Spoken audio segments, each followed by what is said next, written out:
नवम वर्ग के लिए संस्कृत व्याकरण के दूसरे पाठ के साथ उपस्थित हूं।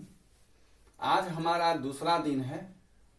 इससे पहले वाले वर्ग में हमने संधि का इंट्रोडक्शन दिया था और यह भी कह दिया था कि संधि आप लोग लोअर क्लास से ही पढ़ते आ रहे हैं, इसलिए आप में से बहुत सारे लोग जो थोड़े भी अटेंटिव हैं उनको संधि की अच्छी जानकारी है। हम अपनी शुरुआत करेंगे स्वर संधि से। स्वर संधि हम किसे कहते हैं, मैंने बता दिया था आपको कि स्वर के साथ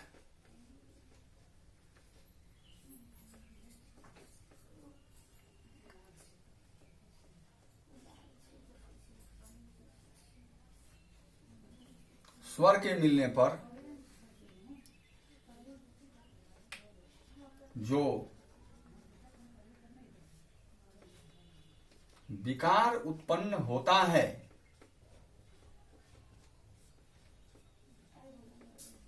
उसे स्वर संधि कहते हैं। अर्थात इसमें स्वर के साथ स्वर का मेल होता है।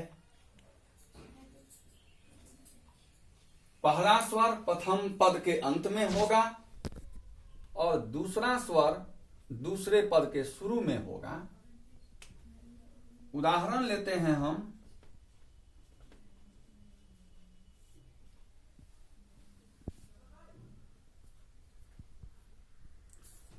सूर्य,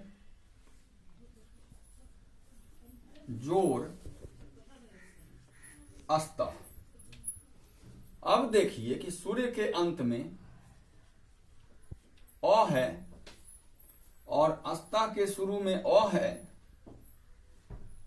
ये दोनों अ आपस में मिलकर आ बन जाते हैं। इसी को विकार उत्पन्न होना कहा जाता है। और वह आ अब य के ऊपर लग जाता है और ये बना देता है सूर्यास्त। यह महज एक उदाहरण था। ऐसे सैकड़ों हजारों उदाहरण आपको स्वर संधि के देखने को मिलते हैं। अब हम आगे बढ़ते हुए स्वर संधि के भेदों की चर्चा करेंगे। स्वर संधि के 5 भेद हैं। दीर्घ, गुण, यन, वृद्धि और अयादि। तो स्वर संधि के ये 5 भेद हुए, दीर्घ, गुण, यन, वृद्धि और अयादि। इनमें सबसे पहले आज हम दीर्घ संधि की चर्चा करेंगे। दीर्घ संधि के अंतर्गत हम देखते हैं इसका जो सूत्र है वह सूत्र है आपको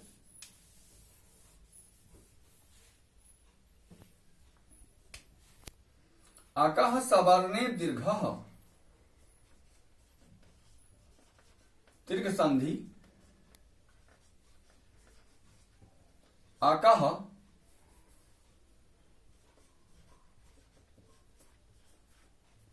सवर्णे दीर्घः। तो अकः सवर्णे दीर्घः अक कहते हैं अ, आ, ह्रस्व ई, दीर्घ ई, हर्ष उ दीर्घ उ, और री एवं री, जिसको हम बड़ी री कहते हैं। मूल रूप से अक का अर्थ है ओ ई उ री, लेकिन ओ और आ सवर्ण होते हैं। हर्स्व ई एवं दीर्घ ई भी सवर्ण हैं। हर्स्व उ एवं दीर्घ उ सवर्ण हैं, और री भी सवर्ण हैं। लेकिन विशेषता यह होती है कि इनमें से एक हर्स्व होता है, एक दीर्घ होता है। अब देखिए, ओ आपका हर्स्व है, आ दीर्घ है। ठीक उसी प्रकार हर्स्व ई हर्स्व है और दीर्घ ई दीर्घ है, ऐसे ही समझना चाहिए। फिर दिया है अकः सवर्णे दीर्घ। सवर्ण होने पर अक दीर्घ हो जाता है, यही अर्थ है इसका। मतलब यह है कि ओ या आ के बाद, अक के बाद अगर सवर्ण आता हो तो वहां दीर्घ होता है। आप कह सकते हैं कि ओ के बाद ओ आता हो, या ओ के बाद आ आता हो, या आ के बाद आ आता हो। ठीक इसी प्रकार हर्स्व ई के साथ हर्स्व ई, हर्स्व ई के साथ दीर्घ ई, दीर्घ ई के साथ हर्स्व ई, या दीर्घ ई के साथ दीर्घ ई, किसी भी प्रकार आने पर वो दीर्घ ई ही बनेगा।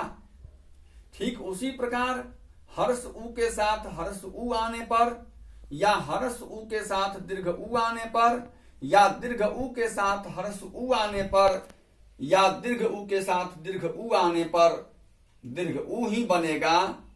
तो हम इसका आज 2-3 उदाहरण देखेंगे। अभी ओ प्लस ओ बराबर आ, तो आपने देखा ही। अब देखिए, दूसरा उदाहरण लेते हैं हम। देव जोर आलय। अब ध्यान दीजिए कि देव के अंत में ओ है, आलय के शुरू में आ है। ये दोनों ओ और आ मिलकर आ बन जाते हैं, यही विकार है। इस प्रकार आकार लग जाता है व के ऊपर और ये बन जाता है देवालय। फिर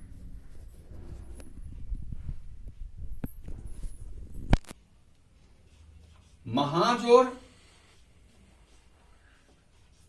अर्घः। महाजोर अर्घः।